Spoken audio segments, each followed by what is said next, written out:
thy faithfulness. We haven't done that before.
Who are you trying to get? Sound booth?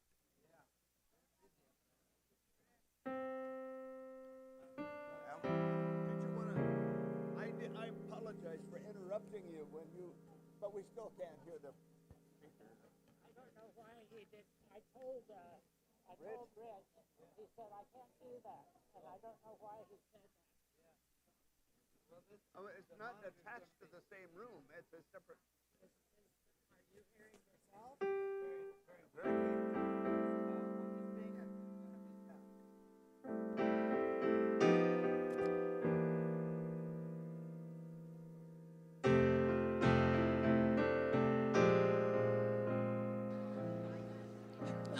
Paul and Caleb, I have a question.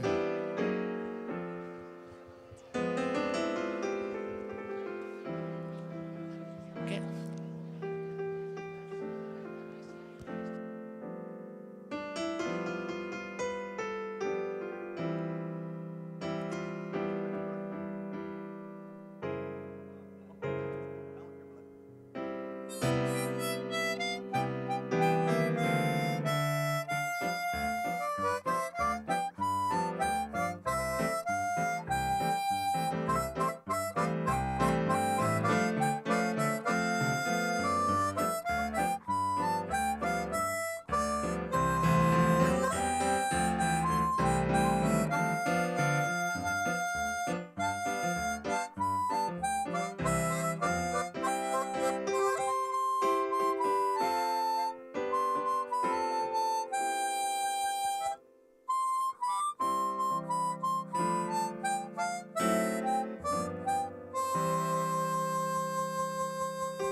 That's a good filler.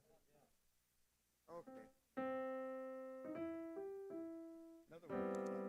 I'd rather have people than it.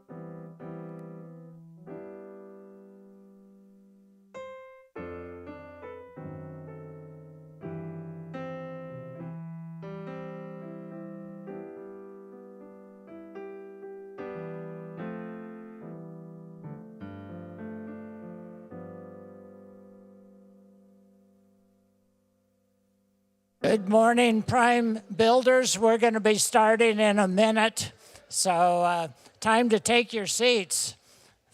Most of you have your seats, so good for you.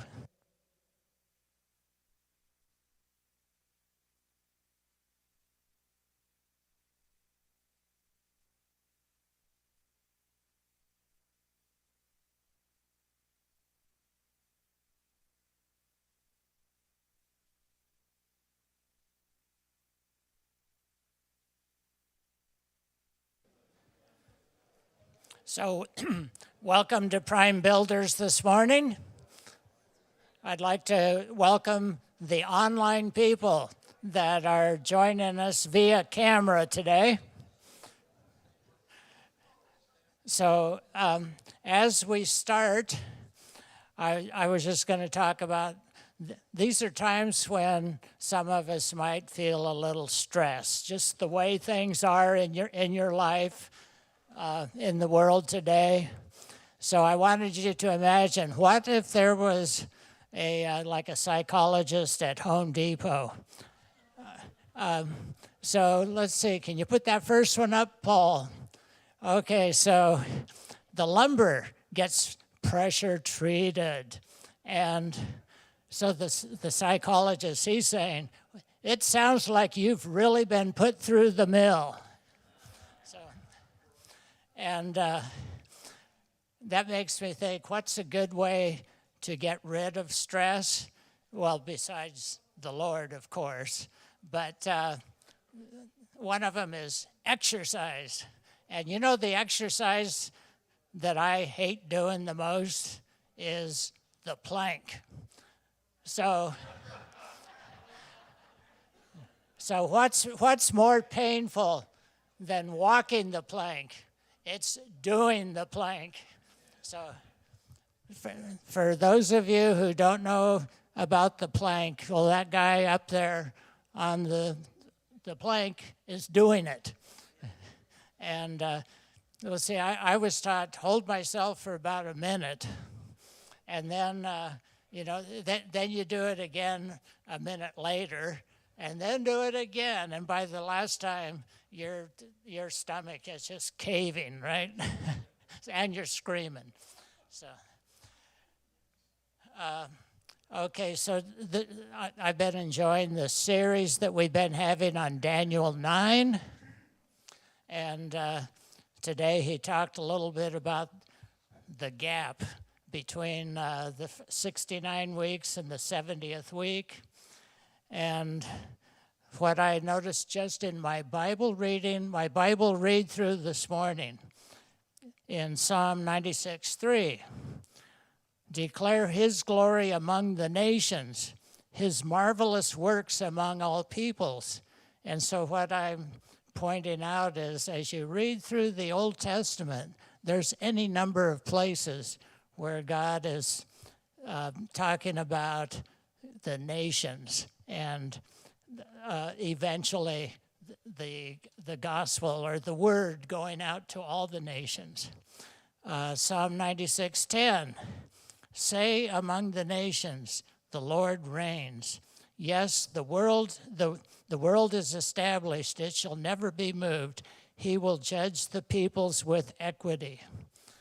And this morning, Pastor Greg, he called us to be fervently in prayer this week, and he mentioned that there was a slip of paper you could pick up that had the fervent prayer items for this week. And so Claire went and got some and put on the back table there if you didn't get one after service.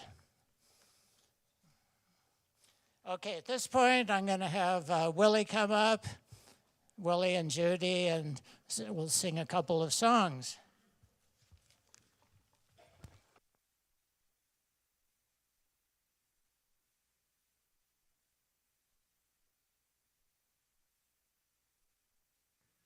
Hey, good morning. Yeah, we're working.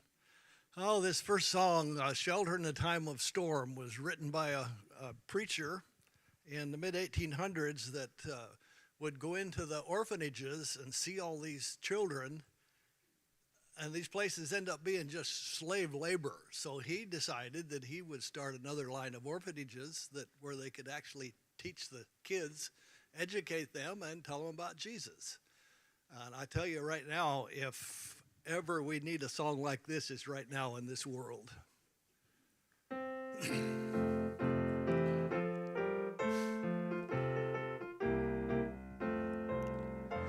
The Lord our rock, in him we hide, a shelter in the time of storm, secure whatever ill beside, a shelter in the time of storm.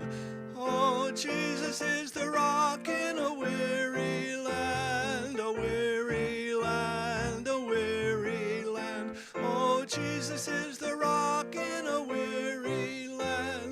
shelter in the time of storm. A shade by day, defense by night, a shelter in the time of storm. No fears, alarm, no foes affright, a shelter in the time of storm. Oh, Jesus is the rock in a weary land, a weary land, a weary land. Oh, Jesus is the rock in a weary land, a shelter in the time of storm. O rock divine, O refuge dear, Oy, thou our helper ever near, a shelter in the time of storm. Oh, Jesus is the rock in a weary land, a weary land, a weary land. Oh, Jesus is the rock in a weary land, a shelter in the time of storm. Oh, our next song is a favorite. Ah, here she comes. She wasn't sure if she wanted to sing in this one, so good. I'm glad you're here. In the Garden. Yeah, she's talked about that. Some of these songs are overwhelming. They are. They take us back, or the message is so strong. Thank you. Okay. I come to the garden alone, while the dew is still on the roses, and the voice I hear falling on my ear, the Son of God discloses.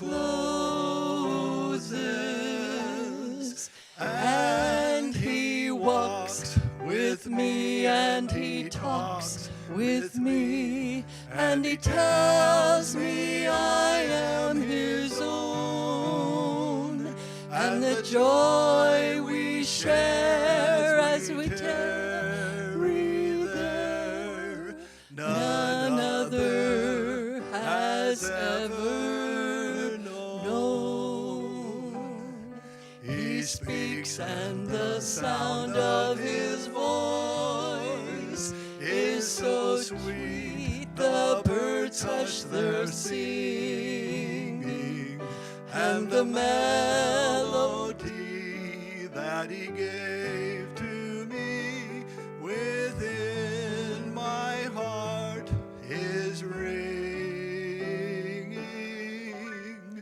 And he walks with me, and he talks with me, and he tells me I am his own, and the joy we share as we tarry there, none other has ever known. I'd stay in the garden with him, though the night around me be falling, but he bids me go through the voice of woe. His voice to me is calling, and he walks with me, and he talks with me, and he tells me I am his own, and the joy we share as we tarry there, none other has ever known. Thank you. Thank you. That was great.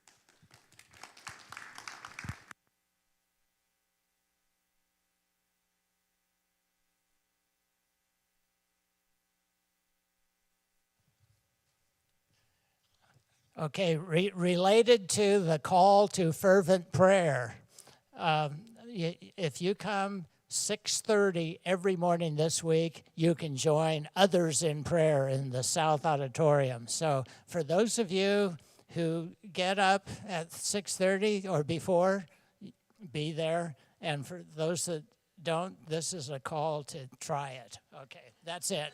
That's it. Let's see. On the directory, I just wanted to thank Claire, my wife, Janet Arnio, and Mona Smith, and I'm not sure if was there others helping, and Marion. Okay, Marion Alvarado. Anyway, they were all helping back there at the table. Last week, I was helping at the kiosk, and it made me really appreciate Kurt, because it wasn't working right last week. So thank you, Kurt Dudley, for what you do back there. And there's also on the table back there a big stack of greeting cards. And so those are just for you to take as few or as many as you want. The Sportsman's Banquet is coming up is it this Friday? March 4th?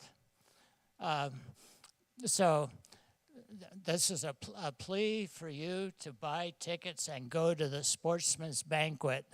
And it's $17.50 for adults, but you get a big meal, because trust me, I've been there. And it's a big meal. From 1 until 5:30 is the vendor exhibits, and then the meal is at 6 o'clock. Barry Arnold is the speaker, so I always enjoy hearing Barry's stories. So I think you'd really like that. The $17.50. I think it's all to pay for food. Well, as far as I know, but I don't know very much. So this morning, let's see, Diane Tuttle, she has sisters, and they are here. Are they still here?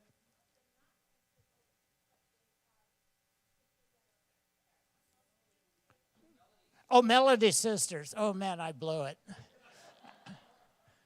I was trying to remember, whose sisters are they? They're sitting over there in the back corner with Melody, and that whole table almost is a Dudley-related table.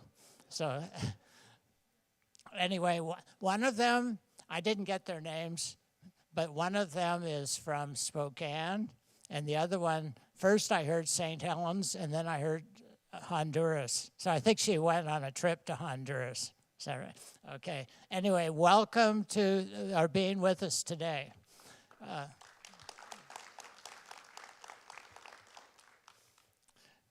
It's never fun being up here because you don't know what mistakes you're going to make. Okay. Are there other visitors here? First time? So, okay, I wanted to, as we pray today, I want to pray regarding Ukraine and our country. I wanted to pray about Karl Schumacher. Is Shirley here? Okay, and Dave Evans is back with us. Where are you, Dave? Dave's over on this side of the room. So we were praying for him, and we'll still pray because he's still recovering. So, okay, let's pray. Lord, I just want to come before you humbly. God, we know that you are our refuge and strength, a very present help in trouble. Help the people in Ukraine to realize that, and it seems like they do. They're seem like a very strong people, but Lord, they certainly need help today. I just pray for the Christians over there that this will be a time of great opportunity for them to be a comfort to those, to their neighbors that don't know you, and that your glory would shine forth during this time. And then I pray for the leaders in our country. Just pray that they will make good decisions, be led by you, and that they would seek you. Today I pray for Karl Schumacher, and just pray for continued healing from the blood clot that he had a few weeks ago, and that he'd be able to be with us again soon. And we just thank you for Dave Evans being back with us, and for the healing that has been accomplished so far. And just pray that you will bring him back to complete restoration and health. We just thank you now for these things. We bring them before you in Jesus' name. Amen. Okay, so at this point, well, I was looking at the PowerPoint for today. It's kind of fun to look at it ahead of time. And it says, one of the later slides says, Boaz serves as a picture of Christ. And it made me think, is there a way that I can be a picture of Christ? So maybe you'll talk about something like that. I don't know.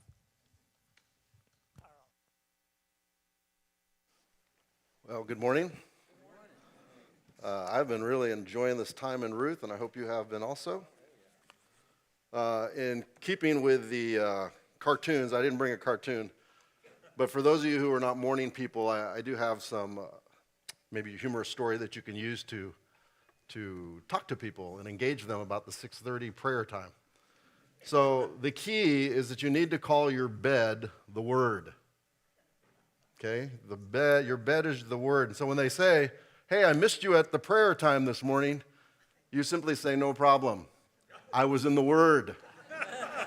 Okay? Now, I'll let your conscience guide you on that one, but that may be of help for some of you who have a more seared conscience like myself. Okay, so we are in the book of Ruth. And I'm going to plow through those early slides really quickly. What I would encourage you is we have notes. I send out notes through the PowerPoints. There's a place you can sign up. You can get the PowerPoints. I put lots of notes in there. Those are more just to help me think, but they may be helpful for you. There's a lot of typos in this one because I try to make a commitment to Alan to stop making changes in the PowerPoints and then sending them Sunday morning when he has to send them. So you'll notice there are a few typos, and that's okay. Okay, so what we're going to do, just to get in the right frame of mind, because we're moving through this story and we're actually getting to an amazing part of the story where it just keeps building, right? It's just been building and building.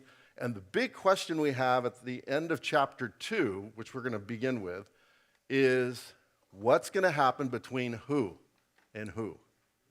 Ruth and Boaz. Are they going to get what? Married, okay? And so that's what what we're going to see. So, and I also told you the last time we were together to watch what movie? Fiddler on the Roof, right? Because you got to get in the Jewish spirit of things, and you got to get your Jewish voice ready. And when you read, you need to read it with a Jewish voice of a woman, okay? And we're going to see that when we get to Naomi. So I want to begin our time with Fiddler on the Roof. And so we're going to watch a clip on Matchmaker, which will help you to get a sense of what Ruth may have been experiencing at a feeling level, okay? So I'm going to turn this over to Paul, and he's going to get us going. Taylor. I didn't ask you. Ethel, you're the oldest. They have to make a match for you before they can make one for me. And then after her, one for me. So if Yenta brings someone... Yenta. Well, somebody has to arrange the matches. Well, she might bring someone wonderful. Someone interesting. And well off. And important. Matchmaker, matchmaker, make me a match. Find me a find. Catch me a catch.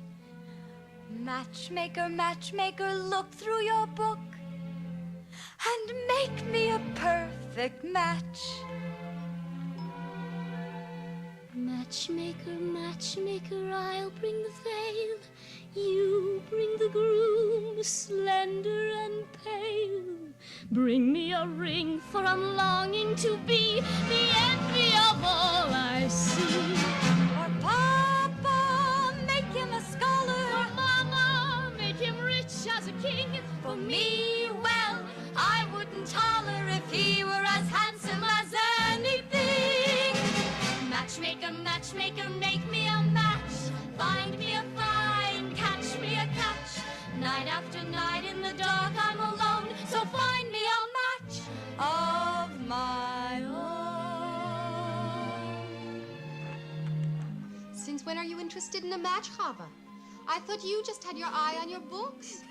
And you have your eye on the rabbi's son. Well, why not? We only have one rabbi, and he only has one son. Why shouldn't I want the best? Because you're a girl from a poor family. So whatever Yenta brings, you'll take, right? Of course, right. Huddle! Oh, Huddle! Have I made a match for you? He's handsome. He's young. All right, he's 62, but he's a nice man, a good catch. True? True. I promise you'll be happy. And even if you're not, there's more to life than that. Don't ask me what. Mama, I found him. Will you be a lucky bride? He's handsome. He's tall. That is, from side to side. But he's a nice man, a good catch, right?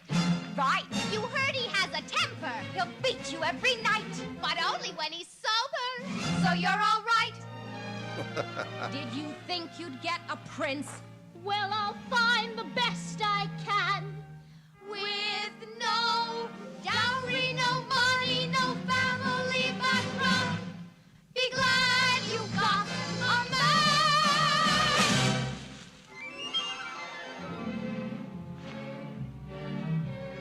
Matchmaker, matchmaker, you know that I'm still very young. Please, take your time. Up to this minute I misunderstood that I could get stuck for good. Dear Yenta, see that he's gentle. Remember, you were also a bride. It's not that I'm sentimental. It's just that I'm terrified. Matchmaker, matchmaker, plan me no plans. I'm in no rush. Maybe I've learned playing with matches a girl can get burned. So bring me no ring, groom me no groom, find me no fine, catch me no catch, unless he's a matchless man.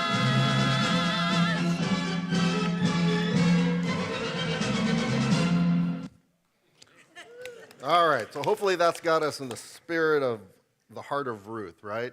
Got to have lots of emotions going on. And so what I want us to do, though, is I'm going to run through. I'm not going to focus on these elements, so I'm going to let you do that. We're in chapter 3. It's going to focus on Boaz and Ruth. Naomi's going to be more of a giving commentary.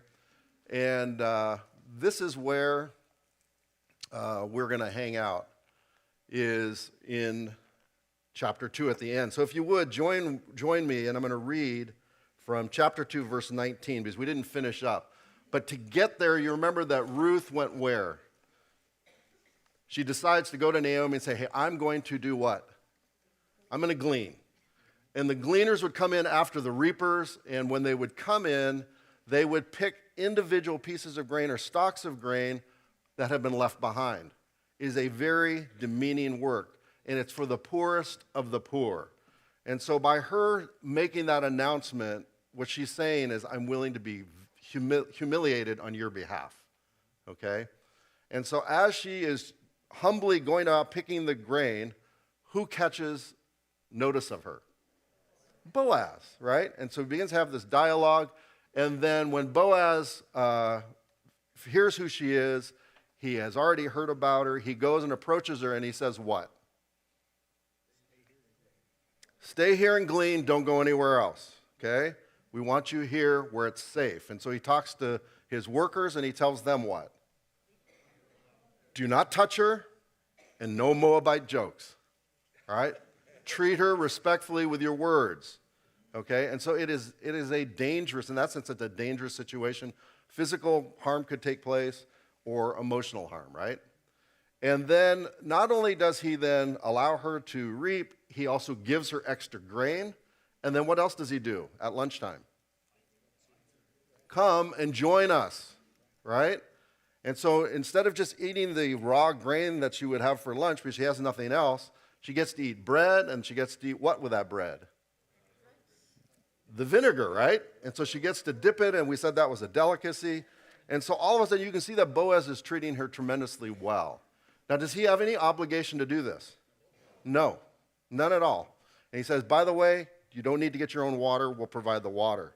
And that takes us then up to verse 19. And so in verse 19 it says, in chapter 2, her mother-in-law then said to her, where did you glean today, and where did you work? May he who took notice of you be blessed. And so she told her mother-in-law with whom she had worked and said, the name of the man whom I worked is Boaz. Now, when her mother-in-law heard that, what do you think she did? Boaz? Whoa, Boaz. Okay, so we'll get there. And Naomi said to her daughter-in-law, may he be blessed of the Lord, who has not withdrawn his kindness or hesed to the living and to the dead. And again, Naomi said to her, the man is our relative. He is not our closest relative. Then Ruth the Moabitess said, furthermore, he said to me, you should stay close to my servants until they have finished all the harvest. And Naomi said to Ruth, her daughter-in-law, it is good, my daughter, that you go out with his maid, so that others do not fall upon you in the field.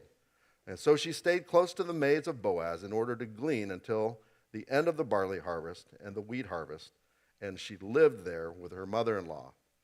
So we want to begin in verse 19. And her mother-in-law said to her, what? Where did you glean? Now, why do you think she might have said that? What does she come back with?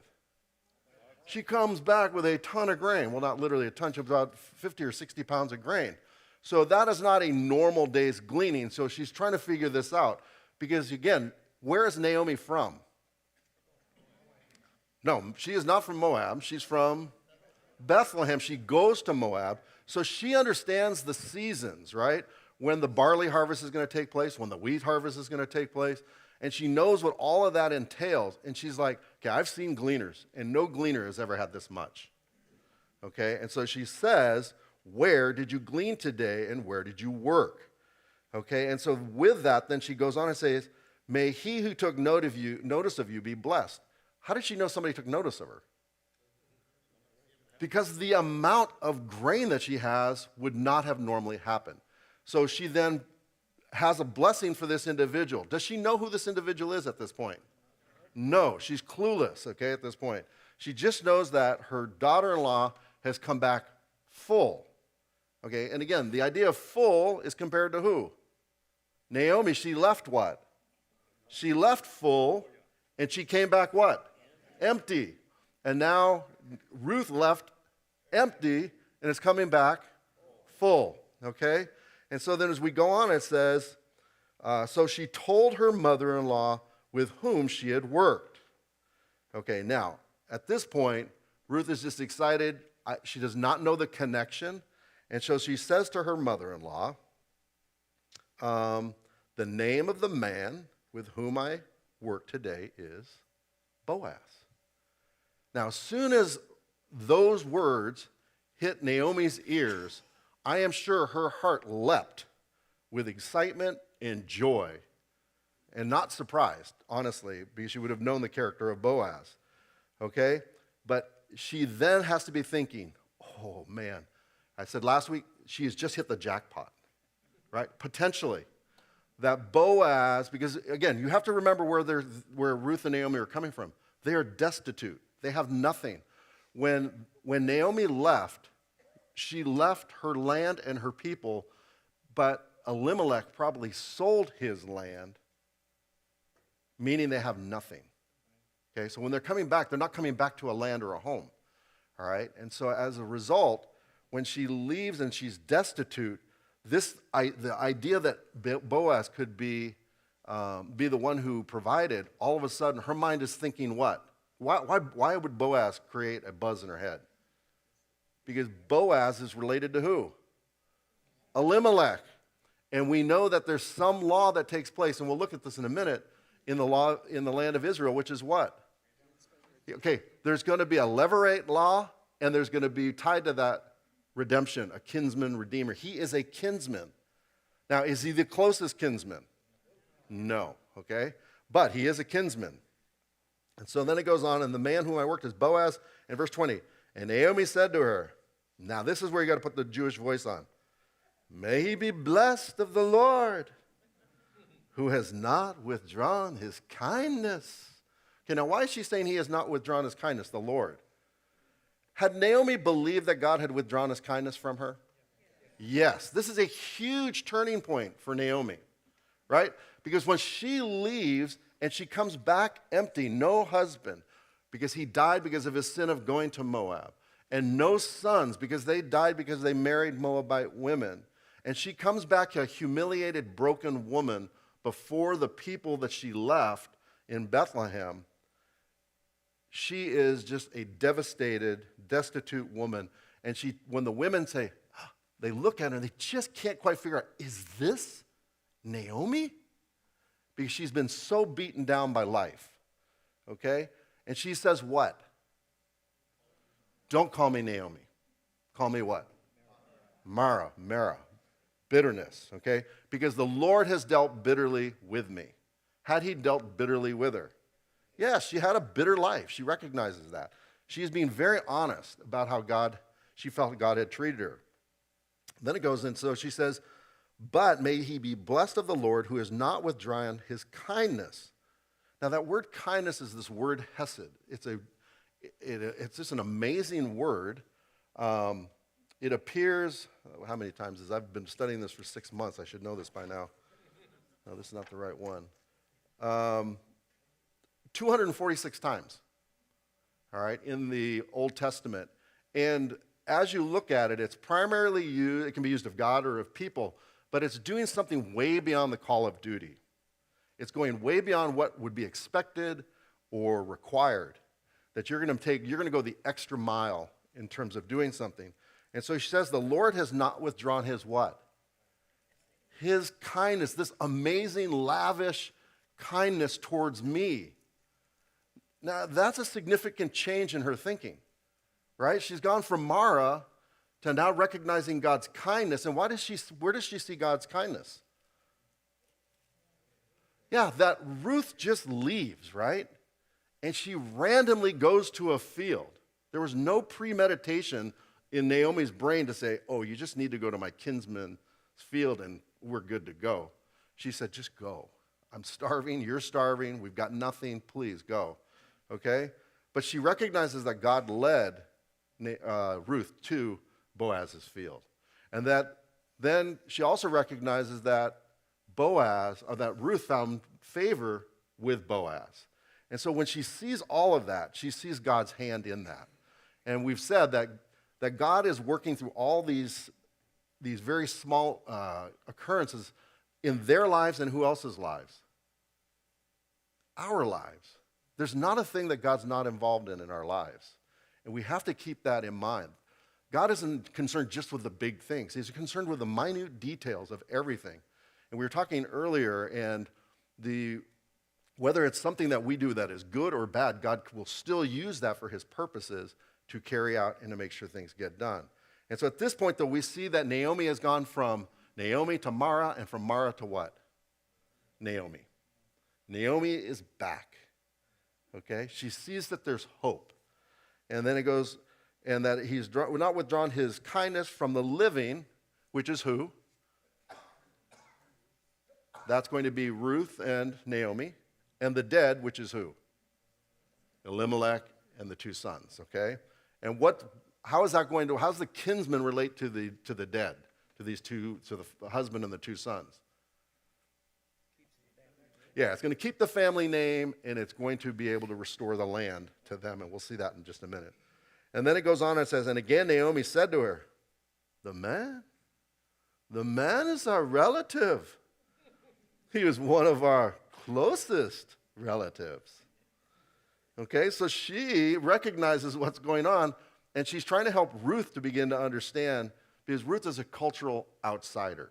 Naomi is a cultural insider, and she wants her to recognize what God has done. In verse 21, then Ruth the Moabite said, furthermore, now she's getting, I think she's starting to get it. Furthermore, he said to me, you should stay close to my servants until they have finished all of my harvest. Okay? So why is he saying that? Why should she stay close to his servants? For what? For protection and for provision, right? Stay for protection because there's strength in numbers, but also you'll be the first one to get to glean from what they leave behind. All right, and that's the provision side. In verse 22, and Naomi said to Ruth, her daughter-in-law, it is good, my daughter, that you go out with his maids. Now, why does Naomi say that? Because she understands the life of Bethlehem and the cycles in the harvest and who these people are that are doing the reaping. And so she's telling them, Boaz has spoken wisdom to you. Stay close to them for safety, okay? And so that the others do not fall upon you in another field, right? So if you leave here, you're leaving safety and you go to another field. But in addition, if she leaves, she has all this grain that she's been collecting. What's she going to do with that? She's got to try to bring it with her, right? And if she doesn't bring it with her, it can be taken. And in verse 23, so she stayed close to the maids of Boaz in order to glean until the end of the barley harvest and the wheat harvest. Okay, so she listens to Naomi. And one of the things that we see with Ruth is she is very respectful and she listens really well to those who are older than her. And she doesn't buck their wisdom. And so it says she stays close to the maids in order to do what? I'm sorry, I missed something here. Yeah. In order to glean. Okay? She is an extremely hardworking person. Till the end of when? And the wheat harvest. This is a 3-month period of time. Okay, in one day, she got how much? About, we'll say 40, 50 pounds of grain. And he's saying, you get to be here for 3 months. Do you think they're going to have enough grain to eat? Yes. And what else? And to sell. And so it's just a beautiful system that God has put in place, right, for how you care for the poor. You don't just give them a handout, but you make sure that they're provided for, but they have to work in order to gain that. Okay? And then because of God's hesed towards Naomi, he not only gives them a little bit, he gives them a superabundance so that she can not only eat, but she can also sell and then have a means for income. And she lived with her mother-in-law. So Ruth had no machinations or ideas that she was going to live somewhere else. She is going to stay with her mother-in-law. All right, so this takes us to chapter 3, and I'm going to show you another clip. This is not from Fiddler on the Roof, but this is a great video that will help you to get a sense of the book of Ruth. It actually does the entire book. It goes through the narration of the book, but it acts it out as they're doing it. And so it'll give you a sense of the surroundings and the emotions that come out in the video. Most of the video is really good. There's one section when they're in the threshing floor that I think is a little bit weird, but other than that, it's really good. I've got the link. It's in the PowerPoint. So, Paul, if you could put that video up. It's about a minute long, and it's going to be the first 5 verses. את צריכה בית, מקום משלך, שם תוכלי לנוח וליהנות משארית חייך. בועז יהיה הערב בגורן, אני רוצה שתפגשי אותו. אני רוצה שתלכי אל הגורן, שתקסימי אותו ביופייך, בריחך המתוק. אבל הישארי מכוסה עד שיסבע וירווה את צמאונו. כשישכב לנוח, קחי את הגלימה שלו ושכבי למרגלותיו. כל אשר תאמרי יעשה.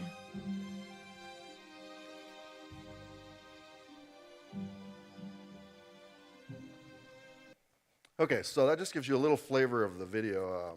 I think it's really well done, so I'd encourage you to watch it. It'll just give you another way to think about the text. So we're now in chapter 3, and it says this. Then Naomi, her mother-in-law, said to her, okay, and so Naomi again is being identified as her mother-in-law, and so there's this, she's, at this point, what role is Naomi playing in Ruth's life? Yeah, matchmaker. That's exactly what she's doing. She's the mother-in-law, but she's saying, daughter-in-law, you listen to me. I'm about to change your life with God's blessing, of course. All right, so she is very clearly taking on the role of matchmaker. My daughter, shall I not seek security for you? And that is what she wants. Naomi's heart is what? Security for whom?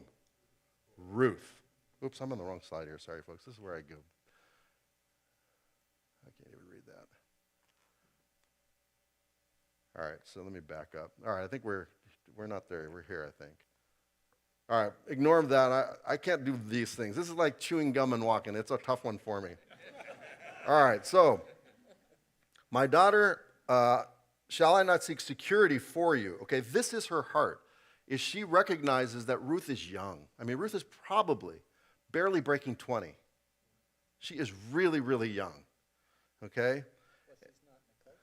And she's not in her home culture. And not only is she not in her home culture, she's in what kind of a culture?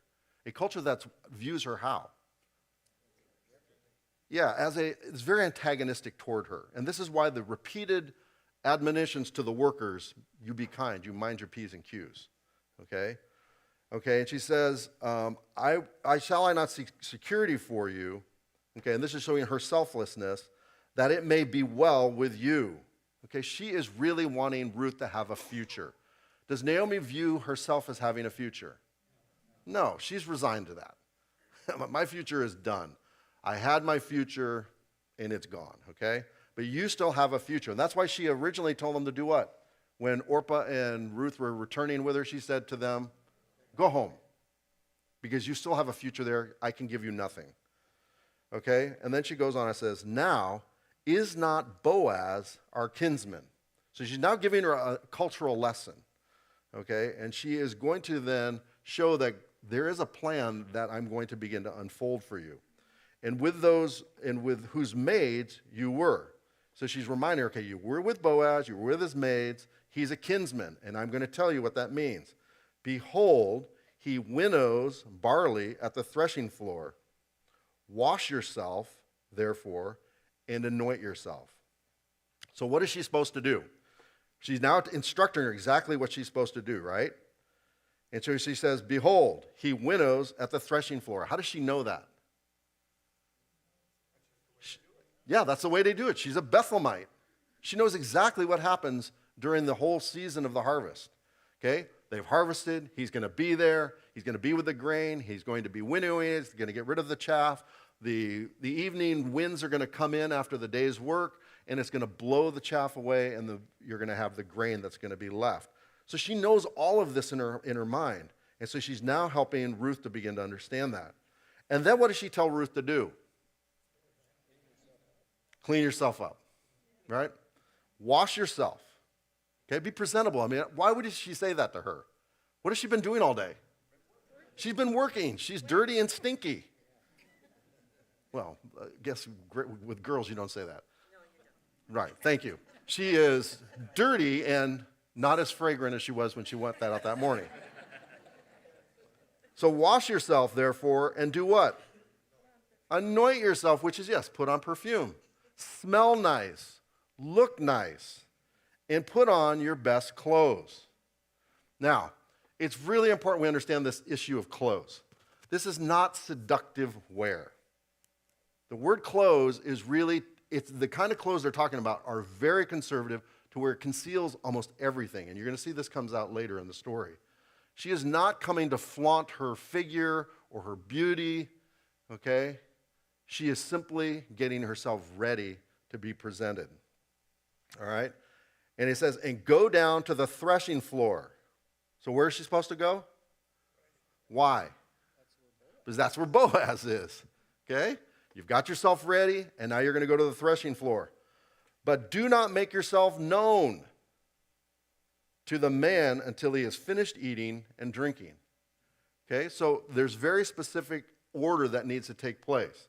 You are going to make yourself known, but the first thing that needs to happen is he needs to do what after a long day's work? Let him eat, let him drink, let him be joyful and relaxed, so there he's not going to be all grumpy, right? And then let him do what? Go to sleep, right? Let him actually go to sleep. And if you have a full belly and you've had a little spirits, how will you sleep? Really, really well. And who else is with him? Is he alone? No. Okay, and we'll see that. It says, and he says in verse 4, and it shall be when he lies down, you shall notice the place where he lies. Okay, and there's a reason for that, and it tells us in the next part. You shall go and uncover his feet and lie down there, and he will tell you what to do. Because when she is there, yes, there's others who are there, and she wants to make sure that she lies down at the right, what? Feet. She's at the wrong feet. This could be a complete disaster, right? And it's dark. You have to remember that. This is very dark. And so she is going to go in the darkness of night. She's going to hide and wait, watch him eat, watch him drink, watch him lay down, put his bed down, watch all the other guys do the same in the threshing floor. And when the time is right and everybody's asleep, she is going to then come in, and it says she's going to do what? Yeah, and you shall, it's okay. And then it says, you shall uncover his feet. Okay, so you're going to go, and then you're going to uncover his feet. What's the uncovering his feet? Yes, whoever said that, I think that is exactly right. I've been trying to think about this. When you uncover the feet, because it's going to be in the 40s, okay? This is a cool night. This is not like, going to be a really warm night. When she uncovers his feet, that is going to make him uncomfortable at some point, and he's going to wake up. So you uncover his feet, and you lie down where? At his feet, okay? Now, what do you think she is experiencing emotionally as she's doing all this? Think about all of what's going on. What has she been doing for the last hours? She's been hiding, right? And I'm sure she can hear her heart go, poof, poof, poof, right? And now the time comes. There's other men who are, right? They're all snoring, and they're all doing what men do at night. Yeah, we're not going to talk about all those things. Okay, and so then all of a sudden, she has to come in. And she has to make sure that nobody is aware of her entering. Because if they see her, what's the problem? Yeah, oh my goodness. What's this lady doing at the threshing floor? She's some kind of floozy? Okay, and so her reputation, Naomi's reputation, and really Boaz's reputation are all on the line. So this is a very exciting time because she knows what's at stake, but it's super nerve-wracking at the same time, I think. Okay, so she then uncovers his feet, and she lays down there. Now, in our Western mind, as you read what other people think about this, or you look at the internet, and this is not bad pictures, and you start, because I'm looking, can you show me a picture of where Naomi is laying at the feet of Boaz? Well, you could also, she's got like, her dress is down here, and her shoulders exposed, and her hair is all like, I'm like, that has nothing to do with this, but we sexualize everything, or we make it super sensual. Is that going on here? There's no way. And we know that because what kind of person is Boaz? He's a total stand-up guy. How about Ruth? She's so honorable. She is just watching out for her mother-in-law's best interest. So we have to remove that element from our minds. And it says, and he will tell you what you shall do. So you go, you uncover his feet, he wakes up, and then do what? Just wait. Let him speak. Okay? And so she said to her all that, and then Naomi or Ruth says, all that you say, I will do. So don't worry. I listened carefully. I took good notes, and I'm ready to go. So then verse 6, we'll read 6 through 7. So she went down to the threshing floor and did according to all that her mother-in-law had commanded her. And when Boaz had eaten and drunk and his heart was merry, he went down to the end of the heap of grain And she came secretly and uncovered his feet and lay down. Okay, so she now begins to execute the plan. I think I do have a slide on that. What does that say? Somebody read it. That was it? All right, thank you. You see, you all have the young eyes. I got the old eyes. I got to look way back here, and I just can't see it. All right, so she does exactly what her mother-in-law did what? Suggested? Commanded.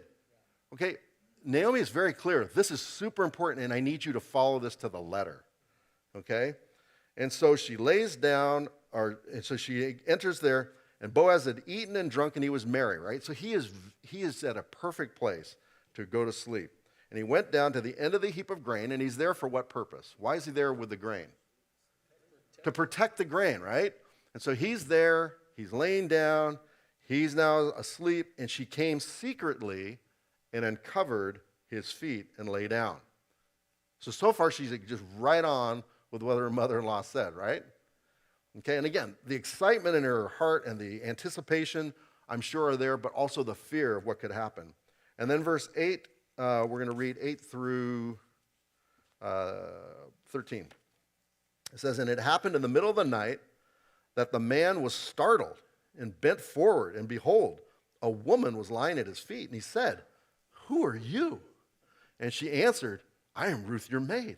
So spread your covering over your maid, for you are a close relative. And then he said, may you be blessed of the Lord, my daughter. You have shown your last kindness to be better than your first, by not going after the young men, whether poor or rich. Now, my daughter, do not fear, and I will do whatever you ask. For all my people in the city know that you are a woman of excellence. Now it is true that I am a close relative. However, there is a relative closer than I. Remain this night, and when the morning comes, if he will redeem you, good, let him redeem you.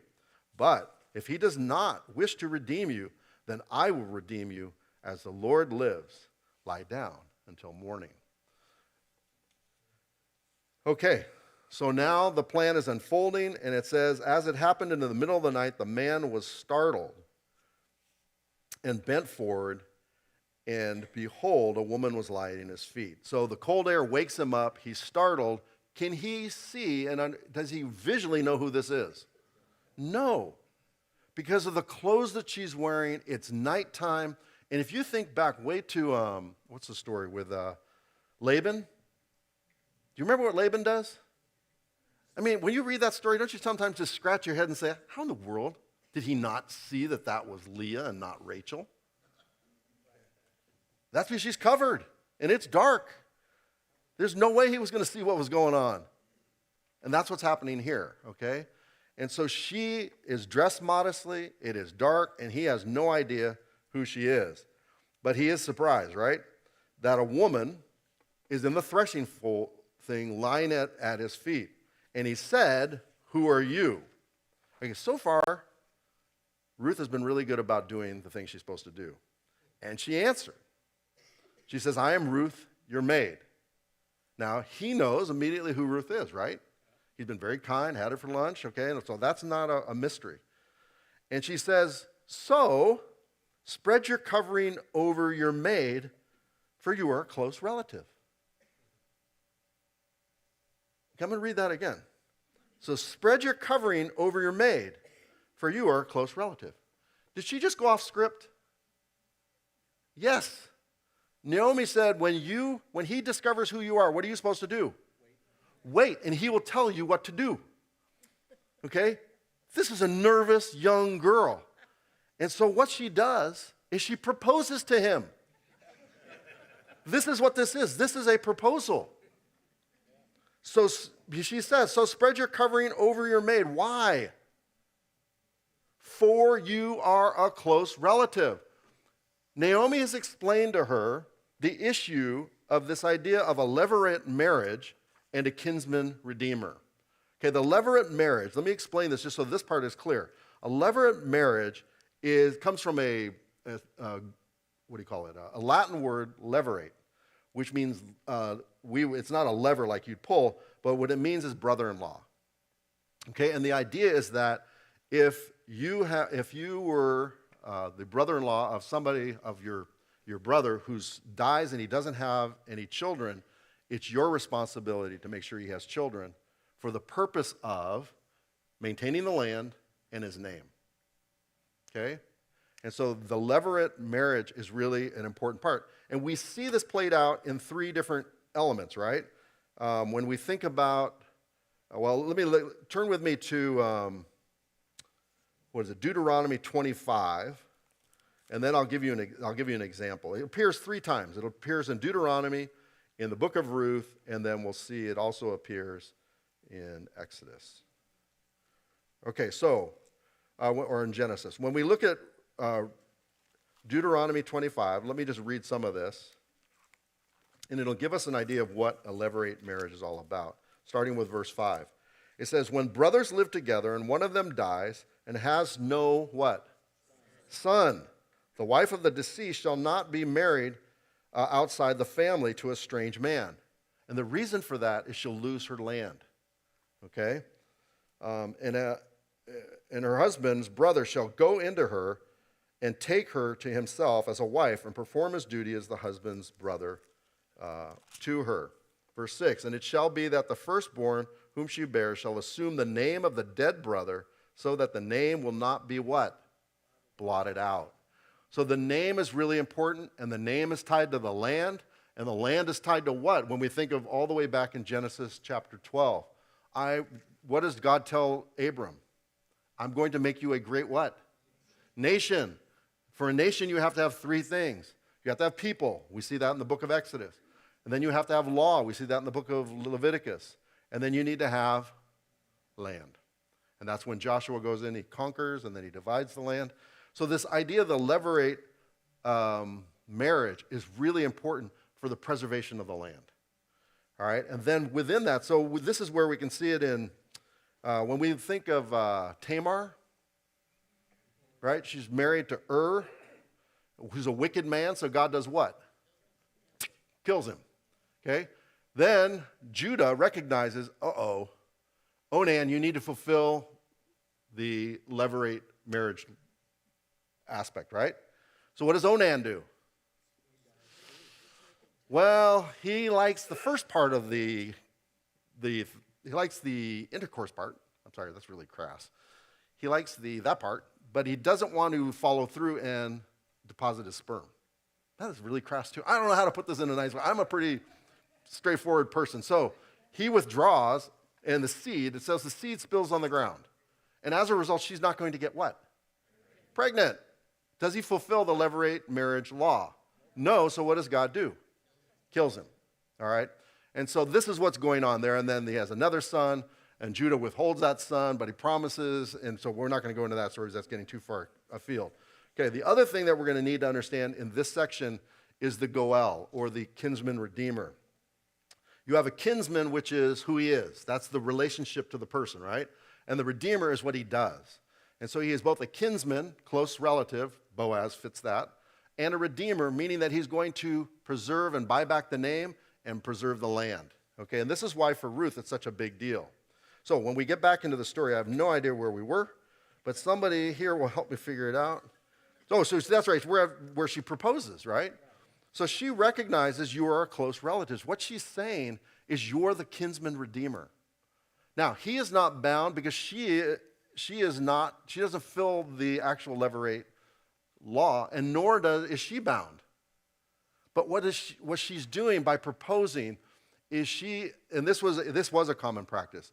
If you're a young woman, and if an older man says, hey, I want to marry you, what is the younger woman going to say? There's nothing I can do. I got to marry you. I mean, this is the fear, right? This is what was going on with the clip from for Fiddler on the Roof, right? That they had this woman and she's going to choose their person, and when you watch the movie, forget that. So what is happening here is she is trying to save him face. And so she's saying, I'm available and I will marry you. Okay? That is really what's happening here. And so then he says in verse 10, and then he said, may you be blessed. This is the second time he blesses her. Okay? He blessed her in chapter 2, verse 12. May you be blessed of the Lord, my daughter, for you have shown your last kindness to be better than your first kindness. What was her first kindness? helping Naomi, right? She goes en route with Naomi. She leaves her family, leaves her land, leaves her culture, leaves all of that behind, which is security, to go to nothing. There's no guarantees for her, right? And so she was showing her kindness. Orpah did an Orpah, and she showed the back of her neck, and she left and went back home. Ruth stays as a faithful companion, what her name means, and stays with her, and then faces a life of destitution. All right? Then what's the last kindness? The last kindness builds on the first kindness, is that she could have searched for any man and had any man. And does a young woman want to marry an old man? I mean, you saw that, right? Oh my gosh, he could be 62. Right? I mean, that's just a nightmare. I'm 62. I take offense, but I mean, I totally understand that. Right? You got a 20-year-old girl who has her whole life in front of her. And she's going to marry a 62-year-old bald fat man? I mean, get real, right? And so he says, and he tells us, and he qualifies, he says, that you have showed your kindness to be better than the first by not going after what? The young men, whether poor or rich. You are looking out for the interest of your mother-in-law. You recognize that what she has explained, what this whole levirate marriage is, what the kinsman redeemer is, and you could say, you know what? Yeah, I'm not into that. That's not my culture. That's not my bag. She doesn't say that. She says, fine. And she carries it out. And so Boaz recognizes, wow, I knew that you were an amazing woman over here, but now, your stock has really gone up. Okay? Verse 13, now my daughter, do not fear. Okay, now why would she fear? Yeah, I mean, there's still, he's using the word daughter, and there's this age thing, but she also knows that, gosh, this may still not work out. And so he says, I will do whatever you ask, meaning I'll marry you. He says, yes, this is good, right?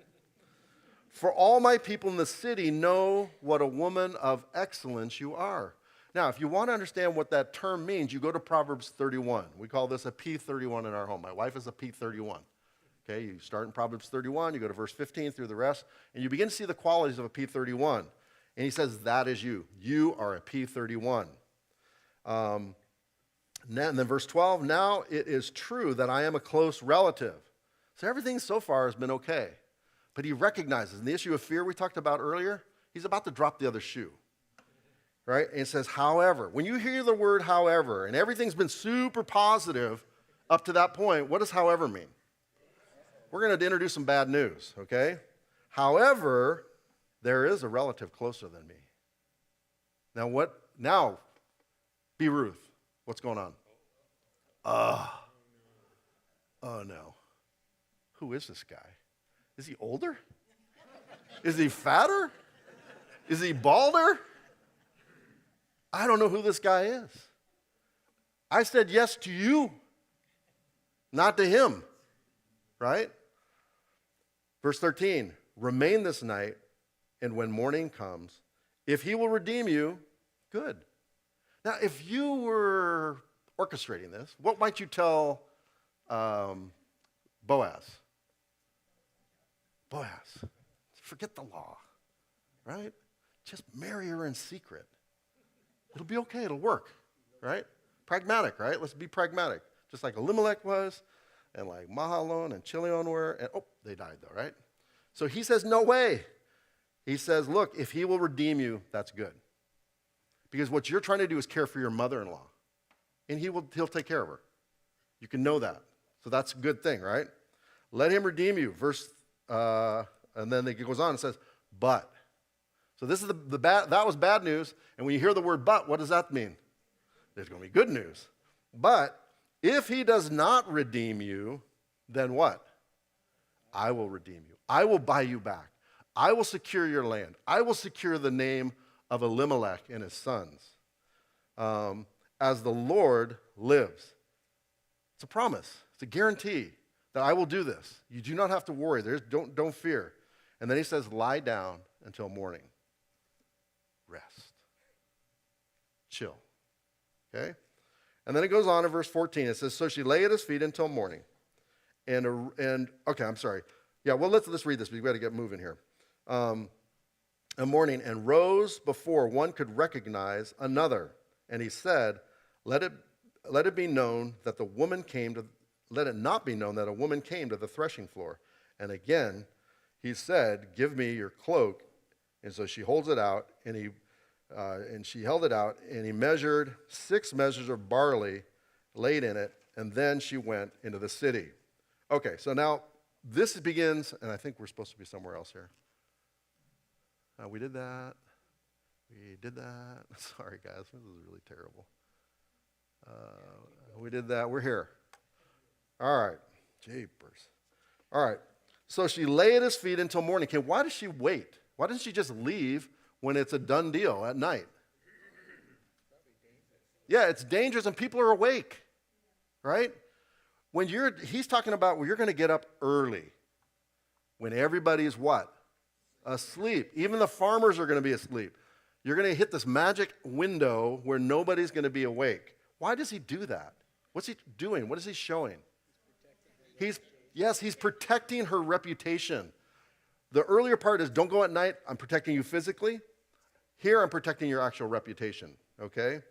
Because even if everything was pure, which it was, if you get somebody who sees that and they're a little chatterbox gossiper, what are they going to make it into? Oh, man, do you know what happened last night? I saw Naomi leaving Boaz at the threshing floor, and we all know what that means, okay? And rose before anybody could do what? Recognize another. We're talking the dark of night. You're in farmland. When it's dark at night, it's what? Dark, okay? And he said, let it not be known that the woman, he tells her then, let it not be known that a woman came to the threshing floor. Why does he tell her that? She's young, right? And she's not very experienced maybe in the things of the world. And he's saying, look, don't say a word about what just happened tonight. Completely pure. We all understand what's going on. But if you were to mention that you came to the threshing floor, that would be a disaster, okay? Because people are going to draw the wrong conclusions. And verse 15, and again, he said, give me the cloak that is on you and hold it. Okay?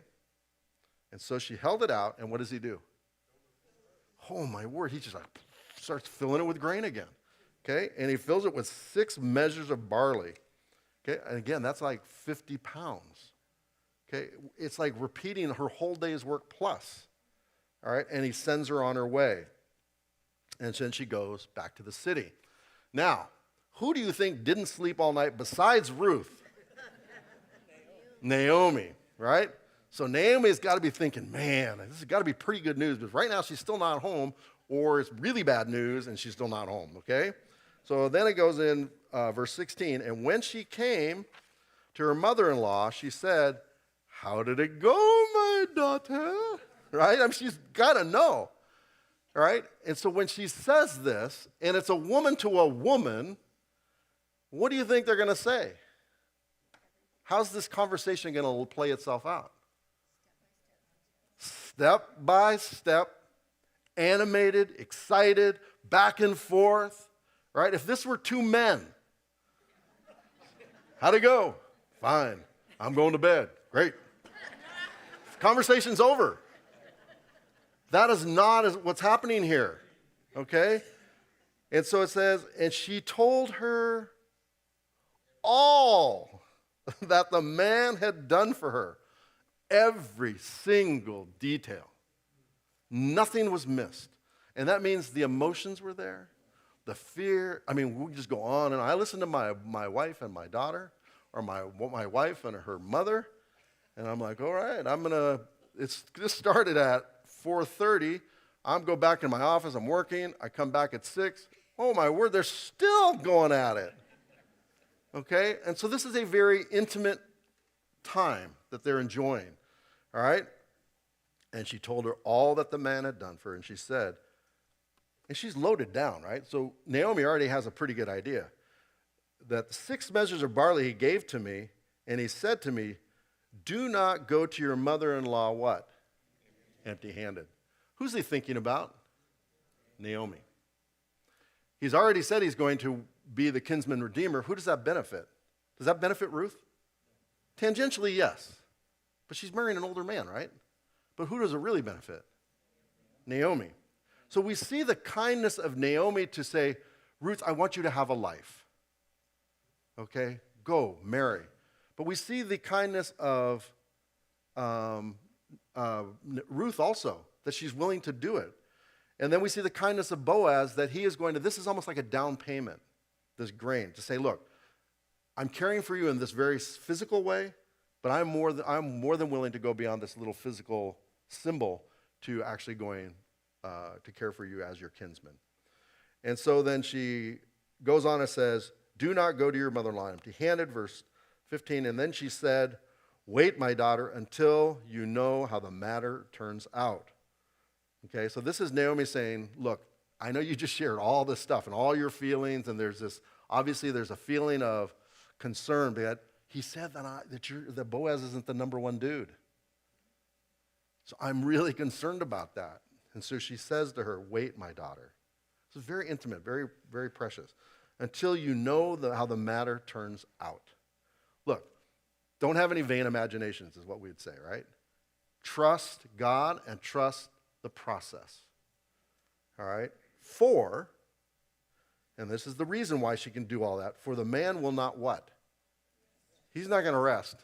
This is a doer man, and he is about to do it. For the man will not rest until he has settled it today. So what does that mean? He's got to. So now we're asking, oh my gosh, is it going to work? Are they going to get married? Is this going to happen? We don't know yet, right? But you all know because what? You've read the book. And so that's where we sort of get robbed of the excitement here. All right? All right, I don't know where we are on this. Follow up with, oh my word, we're so far behind. I'm sorry up there. My son is trying to actually do this with the video, and I'm blowing it. Okay, we're not going to have time here. I'll start next week with the shadows of Jesus. If you get the notes here, it's super important because Jesus is an intimate part of the Old Testament. He's just hidden, okay? And so we see then when we get to the New Testament that he's very fully revealed, right? But we then can say, oh my goodness, this is how he fulfilled what was going on here. So when we see the New Testament, it shines a light on the Old Testament to reveal Christ in the Old Testament. Boaz very clearly is a type of Christ. So we're going to cover that next week, so I'm not going to worry about that this week. But I do want to end with these applications. All right, when you think about your study, my study, we always want to do what? Apply. So in this set of verses, we see that friends act on behalf of another without what? Looking out for anything in return. That's principle number 1. Okay, true friendship doesn't look, what do I get out of this? It's what can I contribute? What can I give? Okay, that's the first thing. And so you want to ask, am I that kind of friend? Are my friendships marked like that? Very clearly, that's what we see in both Naomi, Ruth, and Boaz. Next one is human action works together with the sovereignty of God in every situation. Whether it's negative, what we view as negative, whether it's sinful, God is not removed from that situation. His sovereign hand will actually use whatever it is to accomplish his purposes. Okay, and we have to remember that he is intimately involved in every detail of our life. Even when we blow it, it's not beyond his ability to use for his purposes. Now, does that mean we should blow it? No. I mean, that's craziness, right? You know, that's what Paul's talking about, the end of Romans 5 at the beginning of Romans 6. Shall we continue in sin? Oh, may it never be. Okay? So, human action requires together. So you want to look at your own life and say, what are the things that are going on in my life and how is God acting on those things? And how does that tie into the larger plan of what God is trying to do in our world? 3, faith requires action, not all the answers. When Ruth went to the threshing floor, did she have all the answers? No, she was supposed to just wait until Boaz told her what to do. Right? Some of us in this room, we want to know A, B, C, D through Z. When I get all that information, then I want it repeated, and then I might act. That is not faith. That's walking by sight. But God wants us to get A and B and trust us for C through Z, recognizing that at the right time, he'll reveal whatever those things are. And so we want to ask, are we living that kind of life of faith? Or are we demanding from God that we get all the facts first, and then I'll act? Okay? And so that's principle number 3. And then the fourth and final one is Christian character serves as a shadow of Jesus to the watching world. We see in Boaz Christ, a godly man who gives of himself and will redeem a desperate, destitute, sinful woman and her daughter-in-law, getting nothing in return. That's what we are, right? We're the Naomi, we're the Ruth.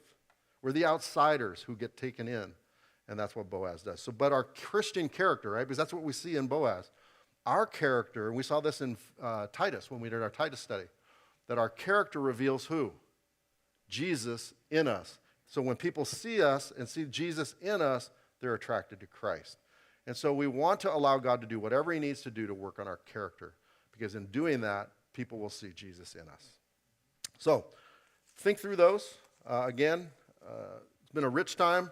I wish we could have gotten through the entire thing, but next week we'll do chapter 4, and we'll look at Jesus in the book of Ruth. And so let me pray. Father, you're so good, and we thank you for this amazing book. I thank you for these very common, ordinary people, a farmer, 2 women who are bereft of their husbands, son. Father, that we can all relate to these people, that they're just going about daily life, but within that, you're doing some really extraordinary things as they live out their lives by faith. So, Father, help us to have that same confidence as we choose to live each day by faith and do our ordinary tasks and introduce people to Christ along the way, that you'll do extraordinary things. We pray this in Jesus' name. Amen.